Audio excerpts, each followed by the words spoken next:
なんで世界チャンピオンに届かないのか、あと一歩、多分こう人としてまだ足りないところがあるからそうなんだろうなって言って。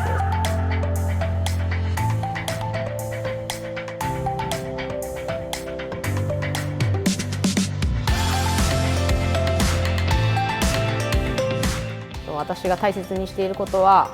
自分を律することです。花形さゆみのマイメソッド。職業はプロボクサーです。普段は朝起きて、走りに行くロードワークっていうんですけど、それを朝は走るトレーニングをして、夕方とか夜に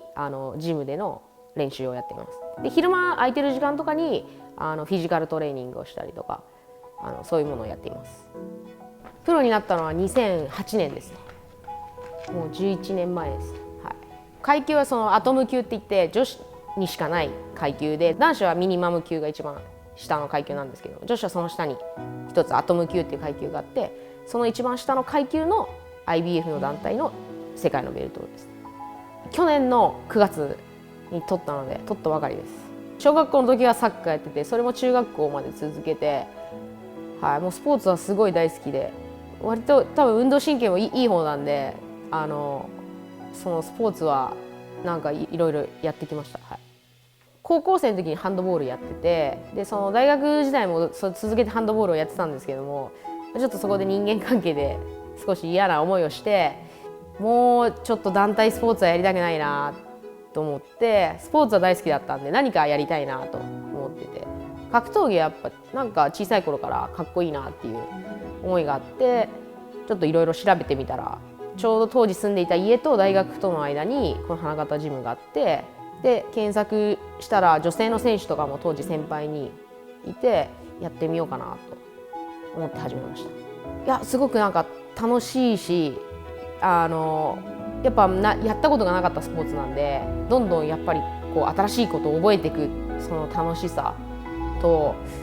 なんていうんですか、サンドバッグとかも叩いたら気持ちいいんで、どんどんのめり込んできました。でやればやるほど面白くなって、なんかこのボクシングにかけてみたいなって思いがどんどん強くなって、実際大学を中退してるんですね。でもうこのボクシングというものにちょっとかけてやってみようっていうので、だからもうそれぐらいからやっぱプロになるんだったらもう世界チャンピオンになるって決めてやろうと思ったんで、プロになるって決めた時にはもう大学もちょっとやめようかなと考えて、いろいろ動き出した時であります。まずもうデビュー戦でまず大怪我して、眼下底骨折っていう目の周りの骨を骨折して、そこがもう最初からもう1年ぐらいブランクになっちゃったんですけど、もちろん練習はしていたんですけど、でその後は5連勝ぐらいして、その後の試合で今度手を粉砕骨折して最初の頃はちょっと大怪我がちょっと続いたんですけど、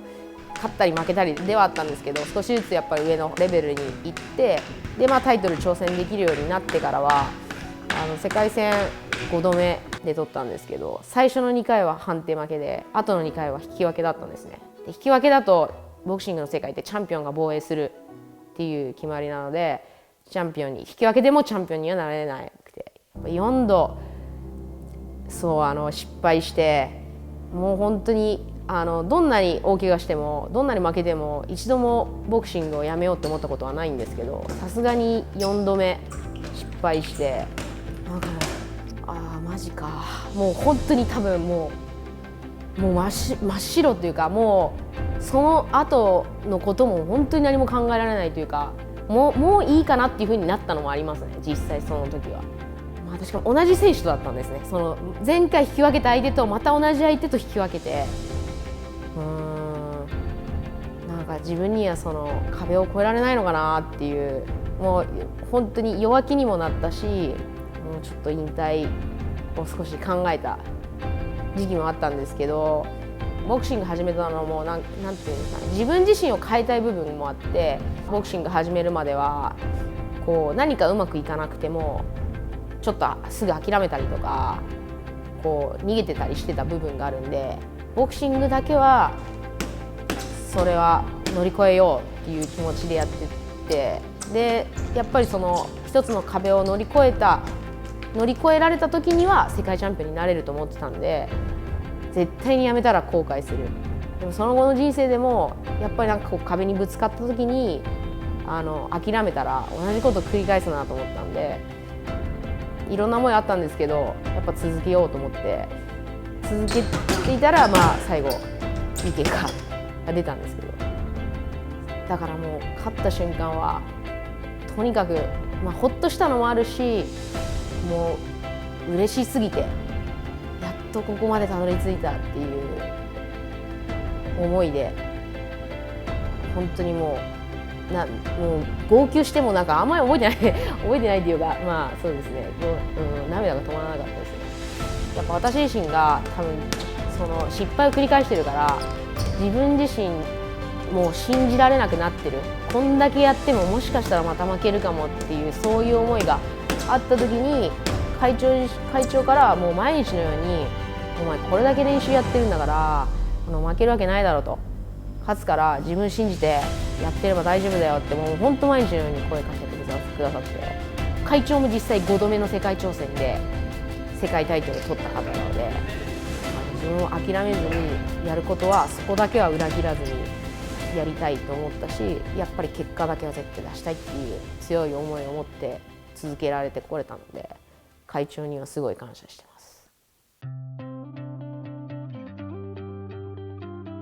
高校時代の部活の恩師に言われた言葉が、自分を律する人間になりなさいと。でその当時は子供だったので、とにかくやっぱり自分の思い通りにならないと嫌だ、でもそうならなかった時にじゃあ諦めたらいいとか、そういうんじゃなくて自分自身とそうやって向き合える人間になりなさいって言ってくださったのが高校の恩師先生で、その当時は分からなくて、まだまだ大学の時も分からなくて、ボクシングを始めてから先生の言ってたことはこういうことなんだっていうのを分かり始めて、それをずっと大切にしています。ボクシングをやればやるほどとにかく自分自身とやっぱり向き合うスポーツなので、まあもちろんそのボクシング始めた最初の頃もやっぱうまくいかなかったり、自分の感情を抑えきれないこととかもあったんですけど、やっぱりそれだと上にはいけないと思うんですよね。まあ、ボクシングは私好きでやってることでもあり、私自身をすごく成長させてくれるツールであると思ってます。